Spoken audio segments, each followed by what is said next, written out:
The UN children's charity, Unicef, says 1 in 3 children under 5 have not had their births registered. In its report, UNICEF says nearly 230 million children worldwide do not officially exist, making them more vulnerable to neglect or abuse. It says a birth certificate guarantees that children are not denied rights or basic services such as education. The countries with the lowest registration levels are in South Asia and sub-Saharan Africa. Birth registration is more than just a right. It's how societies first recognize and acknowledge a child's identity and existence, said Geeta Rao Gupta, Unicef Deputy Executive Director.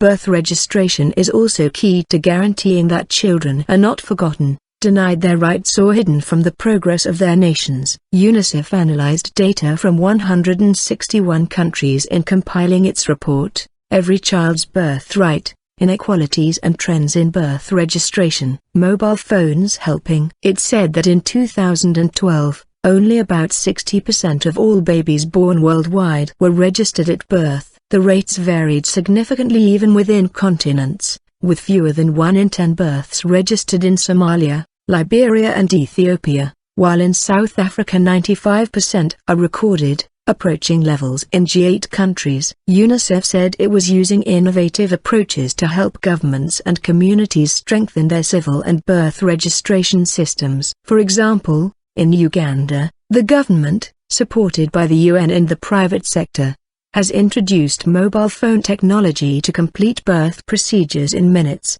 a process that normally takes months, says the report. UNICEF says that in East and Southern Africa, only about half of those children registered actually have a birth certificate. Prohibitive fees, unawareness of the relevant laws or processes, cultural barriers, and the fear of further discrimination, are all listed as reasons why families do not register children. The UN agency says children unregistered at birth or without identification documents are often excluded from access to education, healthcare and social security, and if children are separated from their families during natural disasters, conflicts or as a result of exploitation, reuniting them is made more difficult by the lack of official documentation. It says, birth registration, and a birth certificate, is vital for unlocking a child's full potential, said Mrs. Rao Gupta. All children are born with enormous potential. But if societies fail to count them, and don't even recognize that they are there, they are more vulnerable to neglect and abuse.